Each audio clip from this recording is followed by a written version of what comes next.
Well, my crikeys, welcome to episode 3 of the video which was never finished and never brought to YouTube. And what is very interesting is I totally forgot about a little video I made which was called Foam Box Miniature Mountains. And strangely enough, I spoke live to camera about how to make these foam mountains. But then when I looked back on the video to remind myself, well, what did I do back then? I voiced over the whole video. And then I remembered there was that chirping bird outside. And that chirping bird going squeak, squeak, squeak made me do another voiceover because the voiceover I did in my garage was totally useless. But the video I did about making those miniature mountains actually became very popular. And I suppose it keys into some of the fine arts that you rarely see on films today. Computer generated imagery has really bitten into this form of filmmaking.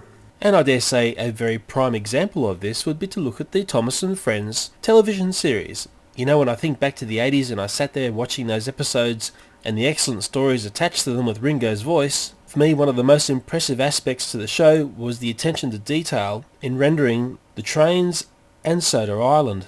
Just to see how consistent the smoke effect on the model trains was something that impressed me from the start. Personally, I feel the charm and character of the TV series when it was done in model form can't be replaced by what we see in the CGI version of today. There was that short time when we had CGI faces on model trains and I really felt that was almost the perfect marriage. But sadly the series fell to all CGI. And boy, this video is totally derailed. I'm ranting about something which has nothing to do with what you're seeing on screen. Like I may have mentioned in a previous behind the scenes video, the Mad Bomber was going around causing havoc and one by one characters were, well, being blown up. Gleaming Red Ted was a casualty, but before he got to the bridge he has to start out from somewhere. So I had to make this very small set, which actually ended up having two purposes. Its first simple purpose was a starting point for Ted to kick off and end up going to the bridge. Maybe something in that mail car was incriminating to the Mad Bomber. But that same track configuration was redressed and used as an insert piece into a re-edited version of Mad Bomber Episode 1. There's a very important conversation between Andy Diesel and Mute. And as you can see, I use little cardboard buildings. I use torches to illuminate these buildings as well. I use the same tricks over and over. And all in all, it was a pretty simple little setup. Considering the troubles that I had back on the helicopter crash, I'd now totally given up on trying to move trains of electrified power and I'd gone back to the simple form of puppeteering. I found that simple puppeteering was the best way to get accurate starts and stops with the trains, and I was trying to adhere to that old saying, keep it simple stupid.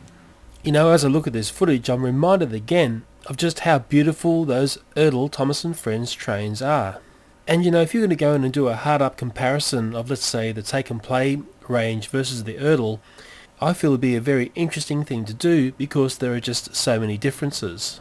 With that little bit of time which has passed on now, I would definitely say the Erdl range is the one to collect if you're into collecting Thomas and Friends merchandise.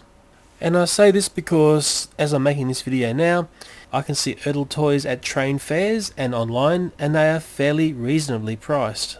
For me, the Erdl trains are a snapshot into just how good the Thomas toys used to look. And as you can see, by what I did with mine, you can turn them into some really fantastic HOOO runners.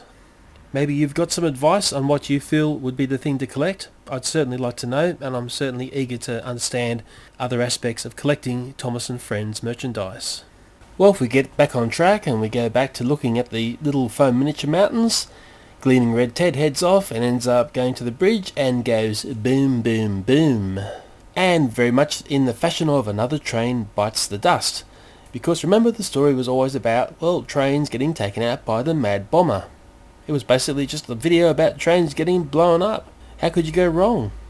But this scene needed a, well, pre-math and aftermath. And it's always nice to do the dressing of the aftermath because those little bombs that I use don't actually blow anything up.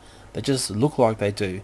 So I've got to dress up the bridge to make it look like it's been blown up and sort of dangle Ted there in a precarious position which looks awfully dangerous.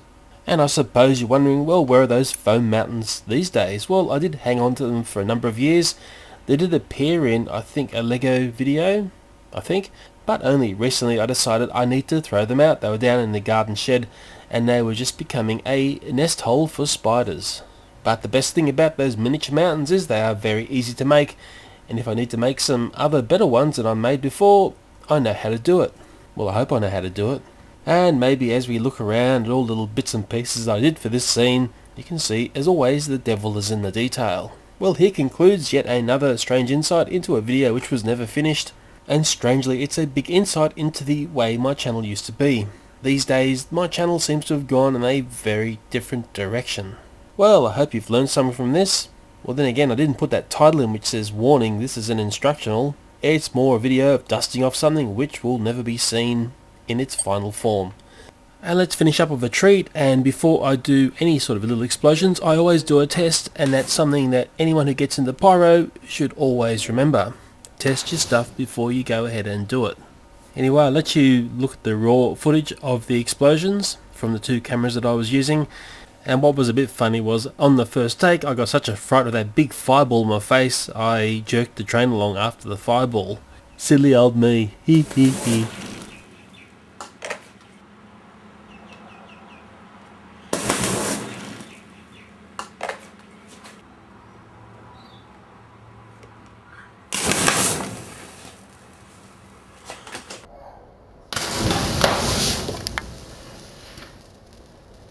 Three, two, one. And if you look very carefully on this next shot, I've put some smoke sack under the bridge, so when the explosion goes off, there's continuing smoke after the fireball has passed. And this is one of those shots that I used to get from the transition of being the bridge pre-math, or before it's blown up, to the dress look of it being blown up. I would use one of those fireballs as a way of transitioning from one scene to the next. Well, I hope you learned something along the way. I certainly didn't, and bye for now.